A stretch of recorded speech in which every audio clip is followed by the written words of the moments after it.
एक three phase induction motor को star delta starter द्वारा स्टार्ट करने पर प्रारंभिक स्थिति में। तो दोस्तों स्टार्टिंग में क्या होगा जब हम थ्री फेज इंडक्शन मोटर को स्टार डेल्टा स्टार्टर द्वारा स्टार्ट करते हैं तो पहले क्या होता है यहाँ पर जो लाइन वोल्टेज है VL बराबर √3 इंटू फेज वोल्टेज के बराबर होता है। तो यहाँ पर हम क्या करते हैं फेज वोल्टेज को यहाँ पर निकालते हैं। तो फेज वोल्टेज VP बराबर तो यहाँ पर ये हो जाएगा VL अपॉन √3। तो यहाँ पर ऑप्शन सी दे रखा है वोल्टेज प्रति फेज, यानी प्रति फेज वोल्टेज क्या होगा सप्लाई वोल्टेज के 1/√3 गुना होगा। यहाँ पर 1/√3 गुना यहाँ पर क्या है प्रति फेज वोल्टेज। तो इससे क्या होगा यदि वोल्टेज कम देंगे स्टार में हम वाइंडिंग को तो वहाँ पर करंट भी कम होगा, जैसे हमारी मोटर है वो जलने से बच जाएगी स्टार्ट करने पर। तो यहाँ पर इसका राइट आंसर होगा ऑप्शन सी। 3 फेज प्रेरण मोटर का स्टार्टर निम्नलिखित में से कौन सा नहीं है।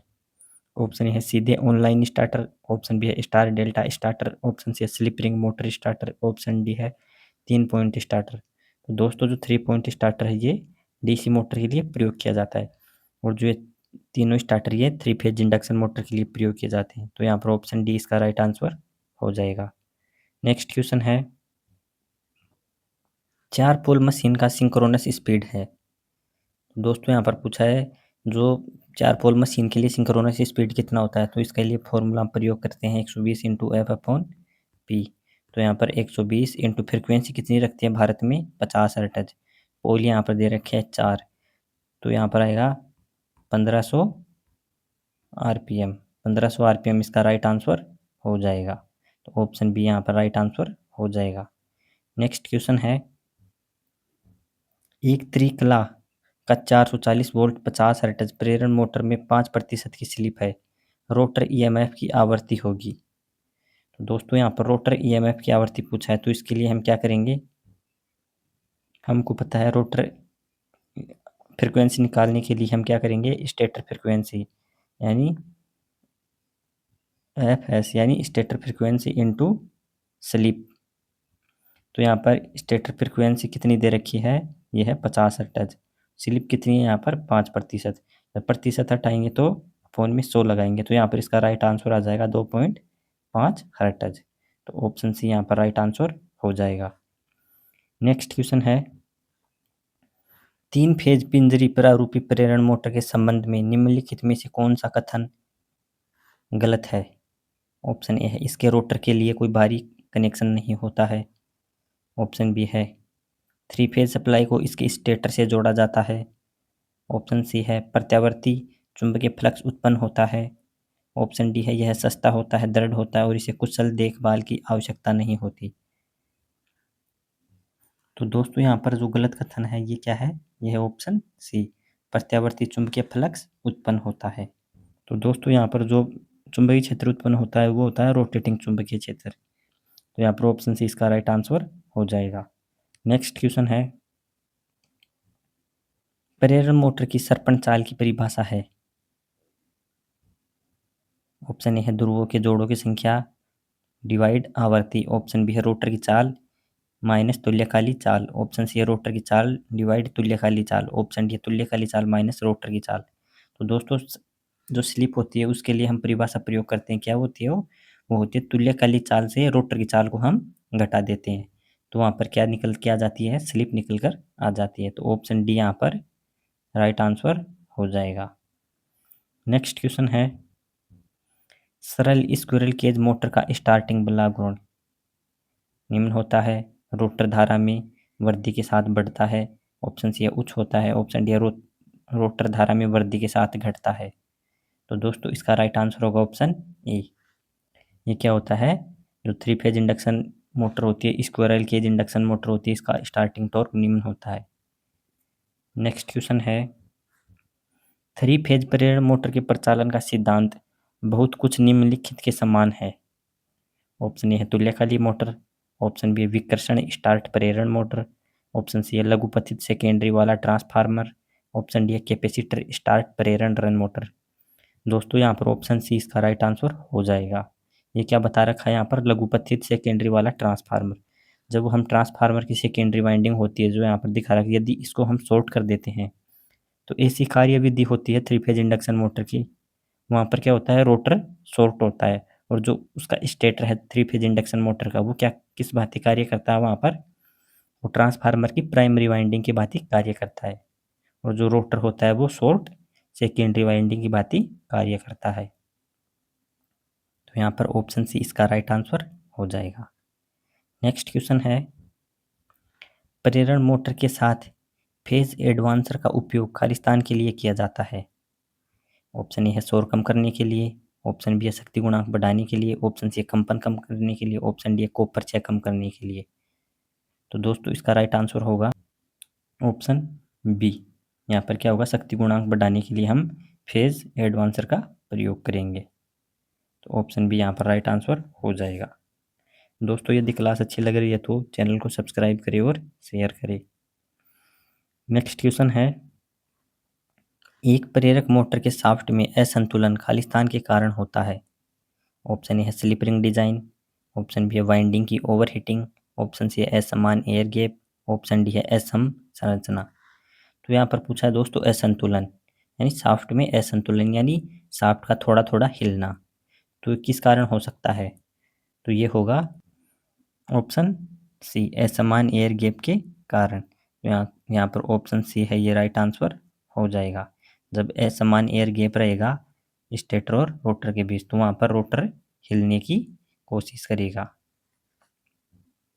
नेक्स्ट क्वेश्चन है यहाँ पर, जब प्रेरक मोटर का चालू करते हैं, जब जो हमारी जो इंडक्शन मोटर होती है उसको चालू करते हैं तो रोटर की आवृत्ति खालिस्तान होती है। तो दोस्तों चालू करते हैं तब क्या होता है, जो रोटर फ्रिक्वेंसी होती है वो स्टेटर फ्रिक्वेंसी के बराबर ही होती है। तो यहाँ पर ऑप्शन दे रखे हैं आपूर्ति आवृत्ति के समान, ऑप्शन बी है 60 हर्ट्ज, ऑप्शन सी है 0, ऑप्शन डी है स्लिप आवृत्ति के समान। तो दोस्तों ऑप्शन ए यहाँ पर राइट आंसर हो जाएगा, वो होती है आपूर्ति आवृत्ति के समान। जितनी स्टेटर फ्रिक्वेंसी होगी उतनी ही रोटर फ्रिक्वेंसी होगी स्टार्टिंग के टाइम। नेक्स्ट क्वेश्चन है, एक डायरेक्ट ऑनलाइन स्टार्टर यानी ड्यूअल स्टार्टर मोटर को किस सीमा तक चालू करने के लिए प्रयोग किया जाता है। ऑप्शन ए है 40 HP, ऑप्शन बी है 5 HP, ऑप्शन सी है 10 HP, ऑप्शन डी है 20 HP। तो दोस्तों को कितनी HP तक की मोटर को चालू करने के लिए प्रयोग किया जाता है, तो इसका राइट आंसर होगा ऑप्शन बी, 5 HP तक की मोटर को, यानी ड्यूअल स्टार्टर से हम 5 HP तक की मोटर को चालू कर सकते हैं। और जो स्टार डेल्टा स्टार्टर द्वारा हम 5 HP से 20 HP तक की मोटर को चालू कर सकते हैं। और जो हमारे पास ऑटो ट्रांसफार्मर स्टार्टर होता है उसका प्रयोग हम 20 HP से अधिक की मोटर को चलाने के लिए करते हैं। तो यहाँ पर ऑप्शन बी राइट आंसर हो जाएगा। नेक्स्ट क्वेश्चन है, किसे सर्कल चित्र से ज्ञात नहीं किया जा सकता। ऑप्शन ए है दक्षता, ऑप्शन बी है आउटपुट, ऑप्शन सी आवर्ती, ऑप्शन डी है शक्ति गुणांक। तो दोस्तों जो सर्कल चित्र होता है उससे हम आवृत्ति को ज्ञात नहीं कर सकते हैं। तो ऑप्शन सी यहाँ पर राइट आंसर हो जाएगा। दक्षता को भी कर सकते हैं, आउटपुट को भी कर सकते हैं और शक्ति गुणांक को भी कर सकते हैं, तो फ्रिक्वेंसी होती है इसको नहीं कर सकते। नेक्स्ट क्वेश्चन है, उपयोगी फ्लक्स का न्यूनतम मान निम्नलिखित में से किस पर निर्भर करता है। ऑप्शन ए है धारा, ऑप्शन बी है लोड, ऑप्शन सी है चुंबकीय वाहक बल, ऑप्शन डी है वोल्टेज। तो दोस्तों जो उपयोगी फ्लक्स का न्यूनतम मान पूछा है यहाँ पर, तो ये क्या होगा, ये लोड पर निर्भर करता है। तो ऑप्शन बी यहाँ पर राइट आंसर हो जाएगा। दोस्तों यहाँ पर होगा केवल बी यहाँ पर इसका राइट आंसर होगा। नेक्स्ट क्वेश्चन है, रोटर शाफ्ट को सपोर्ट देने के लिए जिस बियरिंग का उपयोग किया जाता है वह सामान्यतः खालिस्तान है। ऑप्शन है चुंबकीय बियरिंग, ऑप्शन बी है नीडल बियरिंग, ऑप्शन सी है बॉल बियरिंग, ऑप्शन डी है बुश बियरिंग। तो दोस्तों इसका राइट आंसर होगा ऑप्शन सी, उसको क्या बोलते हैं हम, बॉल बियरिंग। नेक्स्ट क्वेश्चन है, स्क्विरल केज प्रेरण मोटर की स्पीड निम्नलिखित द्वारा नियंत्रित की जा सकती है। जो गिलहरी पिंजरा मोटर होती है उसकी स्पीड को किसके द्वारा नियंत्रित करेंगे। ऑप्शन है सप्लाई की आवृत्ति में परिवर्तन करके, ऑप्शन बी ध्रुवों की संख्या में परिवर्तन करके, ऑप्शन सी है सप्लाई वोल्टेज घटाकर, ऑप्शन डी है इनमें से सभी। तो दोस्तों इसका राइट आंसर होगा ऑप्शन डी, सबके द्वारा हम इसकी स्पीड को कंट्रोल कर सकते हैं। नेक्स्ट क्वेश्चन है दोस्तों 118 नंबर क्वेश्चन है यहाँ पर, स्टेटर की संरचना खालिस्तान होती है। ऑप्शन ए है वर्गाकार, ऑप्शन बी है त्रिभुजाकार, ऑप्शन सी है वलयाकार, ऑप्शन डी है आयताकार। तो दोस्तों ये होती है वलयाकार यानी एक रिंग की तरह। तो यहाँ पर ऑप्शन सी राइट आंसर हो जाएगा। नेक्स्ट क्वेश्चन है एसी 3 फेज इंडक्शन मोटर को चालू करने के लिए DOL स्टार्टर का उपयोग होता है। कितने तक होता है? ऑप्शन ए है 10 HP, ऑप्शन बी है 5 HP, ऑप्शन सी है 25 HP, ऑप्शन डी है 100 HP। तो दोस्तों DOL स्टार्टर का प्रयोग हम ओनली 5 HP तक की मोटरों को चलाने के लिए करते हैं। तो यहाँ पर ऑप्शन बी इसका राइट आंसर हो जाएगा। नेक्स्ट क्वेश्चन है 120 नंबर क्वेश्चन है यहाँ पर, एक 3 phase slip ring induction motor में निम्नलिखित क्या होता है? ऑप्शन ए है वाउंड रोटर, ऑप्शन बी है double cage rotor, option C है एक short circuit rotor, option D है डबल केज व शॉर्ट सर्किट रोटर। तो दोस्तों जो स्लिप रिंग इंडक्शन मोटर होती है उसमें वाउंड रोटर होता है, जो यहाँ पर चित्र में दिखाया गया है कि ये रोटर है, इस पर वाइंडिंग कर रखी है और इस वाइंडिंग को स्टार में किया जाता है और जो स्टार से 3 वायर निकलते हैं इनको इन तीनों स्लिप रिंग पर लगा दिया जाता है और यहाँ पर एक रेजिस्टेंस को लगाया जाता है, जो यहाँ पर क्या करता है, जो ये रोटर होता है इसमें रेजिस्टेंस बढ़ाने का और कम करने का कार्य करता है। तो यहाँ पर इसका राइट आंसर होगा option A wound rotor. Next question है प्रेरण मोटर इंडक्शन मोटर में रोटर शाफ्ट किस धातु का बना होता है? दोस्तों जो ये रोटर दिखाया गया है रोटर शाफ्ट, ये किस धातु का बना होता है? ऑप्शन ए है silicon steel lamination, option B है कच्चा लोहा, ऑप्शन सी है हल्का स्टील, ऑप्शन डी है हाई स्पीड स्टील। तो दोस्तों ये बना होता है इसमें हल्का स्टील का यानी नरम लोहे का बना होता है। तो ऑप्शन सी यहाँ पर इसका राइट आंसर हो जाएगा। नेक्स्ट क्वेश्चन है निम्नलिखित कथनों पर विचार करो। कथन ए है स्लिप रिंग मोटर की दक्षता स्क्विरल केज मोटर की तुलना में कम होती है। कथन बी है स्लिप रिंग में मध्य श्रेणी का शुरुआती बला गुण प्राप्त होता है। तो दोस्तों यहाँ पर पूछा है कथनों के बारे में क्या सही है, यानी इन दोनों कथनों में से कौन सा कथन सही है और कौन सा कथन गलत है। तो दोस्तों यहाँ पर बताया गया है कि जो स्लिप रिंग इंडक्शन मोटर होती है उसकी दक्षता क्या होती है, जो स्क्विरल केज मोटर होती है उससे कम होती है, क्योंकि वहाँ पर रेजिस्टेंस ज़्यादा होता है। स्लिप रिंग मोटर का रेजिस्टेंस यहाँ पर ज़्यादा होता है। और कथन बी में बताया गया है कि स्लिप रिंग में मध्यम श्रेणी का शुरुआती बला गुण प्राप्त होता है। तो दोस्तों शुरुआती बला गुण बहुत हाई होता है स्लिप रिंग में, मध्यम नहीं होगा, यहाँ पर उच्च श्रेणी का बला गुण प्राप्त होता है। तो यहाँ पर ओनली कथन एक सही है और कथन बी है ये गलत है। तो इस हिसाब से यहाँ पर राइट आंसर होगा ऑप्शन डी। नेक्स्ट क्वेश्चन है पिंजरा प्रारूपी प्रेरण मोटर यानी स्क्विरल केज इंडक्शन मोटर में रोटर आवृत्ति की कमी से क्या होता है? ऑप्शन ए है शक्ति गुणक अपरिवर्तित रहता है, ऑप्शन बी है रोटर रिलक्टेंस बढ़ जाता है, ऑप्शन सी है रोटर रिएक्टेंस कम हो जाता है, ऑप्शन डी है शक्ति गुणक घट जाता है। तो दोस्तों ये क्या होगा, यहाँ पर रोटर रिएक्टेंस है वो यहाँ पर कम हो जाएगा, जो फ्रिक्वेंसी में कमी आएगी तो यहाँ पर रोटर रिएक्टेंस कम हो जाएगा और रोटर रेजिस्टेंस है वो बढ़ जाएगा। तो यहाँ पर ऑप्शन सी इसका राइट आंसर हो जाएगा। नेक्स्ट क्वेश्चन है प्रेरण मोटर यानी इंडक्शन मोटर में बला गुण और स्लिप में क्या संबंध होता है? ऑप्शन ए है वे बराबर होते हैं, ऑप्शन बी है वे व्युत्क्रमानुपाती होते हैं, ऑप्शन सी है वे कोई संबंध नहीं होता, ऑप्शन डी है वे अनुपाती होते हैं। तो दोस्तों जो टॉर्क है ये क्या होता है, स्लिप के समानुपाती होता है 3 फेज इंडक्शन मोटर में। तो यहाँ पर इसका राइट आंसर होगा ऑप्शन डी वे अनुपाती होते हैं। नेक्स्ट क्वेश्चन है एक इंडक्शन मोटर, ये यहाँ पर होगा इंडक्शन मोटर के नो लोड परीक्षण द्वारा प्राप्त शंट प्रतिरोध घटक समतुल्य परिपथ में निम्नलिखित में से कौन सा कथन सत्य है? वायु और घर्षण हानि, ऑप्शन बी है वायु घर्षण और कोर हानि, ऑप्शन सी है एडी हानि, ऑप्शन डी है केवल कोर हानि। तो दोस्तों यहाँ पर पूछा है प्राप्त शंट प्रतिरोध घटक के समतुल्य, तो इसका राइट आंसर होगा यहाँ पर होगा वायु घर्षण और कोर हानि। तो यहाँ पर ऑप्शन बी यहाँ पर इसका राइट आंसर हो जाएगा। नेक्स्ट क्वेश्चन है सिंक्रोस्कोप का कार्य खालिस्तान पर निर्भर करता है। ऑप्शन ए है चुंबकीय खिंचाव, ऑप्शन बी विरोधी विद्युत वाहक बल, ऑप्शन सी है प्रत्यावर्ती क्षेत्र, ऑप्शन डी है चुंबकीय क्षेत्र आघूर्ण। तो दोस्तों ये किस पर निर्भर करेगा, ये चुंबकीय क्षेत्र आघूर्ण पर यानी रोटेटिंग मैग्नेटिक फील्ड पर निर्भर करता है। तो ऑप्शन डी यहाँ पर राइट आंसर हो जाएगा। नेक्स्ट क्वेश्चन है, 3 फेज इंडक्शन मोटर का कार्य कुशलता निम्नलिखित में से किसके लगभग अनुपातिक होती है। यहाँ पर दे रखे हैं NS, NS और 1-S। तो दोस्तों यहाँ पर इसका राइट आंसर होगा, ये होगा ऑप्शन डी। यहाँ पर S क्या है, स्लिप है, यानी 1 माइनस स्लिप, 1 - स्लिप के अनुपातिक होता है। नेक्स्ट क्वेश्चन है, किसी 3 फेज वाली मोटर के कोई 2 सप्लाई तारों को आपस में बदलने से निम्नलिखित में से क्या होगा। तो दोस्तों हमको पता है जो 3 फेज इंडक्शन मोटर होती है इसकी कोई भी 2 हम टर्मिनल को आपस में चेंज कर देंगे तो वहाँ पर क्या होगा, उसकी घूमने की दिशा वो बदल जाएगी। तो यहाँ पर ऑप्शन दे रखे, घड़ी की दिशा की विपरीत चलेगी, ऑप्शन बी है घड़ी की दिशा में चलेगी, ऑप्शन सी है मोटर की अपनी चलने की दिशा बदल देगी, ऑप्शन डी है मोटर दोनों दिशाओं में चलेगी। तो दोस्तों ऑप्शन सी यहाँ पर राइट आंसर हो जाएगा, मोटर क्या होगा, चलने की दिशा बदल लेगी। नेक्स्ट क्वेश्चन है, 3 फेज इंडक्शन मोटर के रोटर फ्रीक्वेंसी निम्नलिखित में से किसके बराबर होती है। दोस्तों जो रोटर फ्रीक्वेंसी होगी किसके बराबर होगी 3 फेज इंडक्शन मोटर में।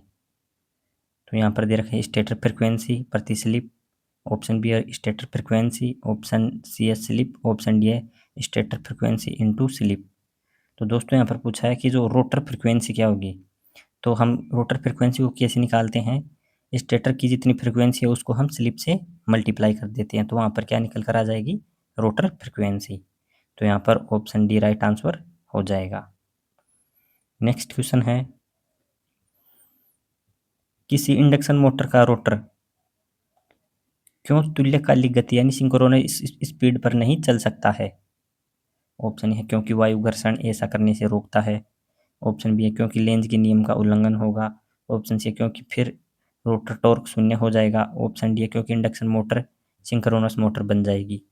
तो दोस्तों इसका क्या कारण है, ये है यदि जो रोटर है वो तुल्यकालिक स्पीड पर घूमने लग जाएगा तो वहाँ पर क्या होगा, रोटर में टॉर्क है वो शून्य हो जाएगा, और जैसे ही रोटर में टॉर्क शून्य होने लगेगा वहाँ पर क्या होगा, रोटर सिंक्रोनस स्पीड से पिछड़ जाएगा।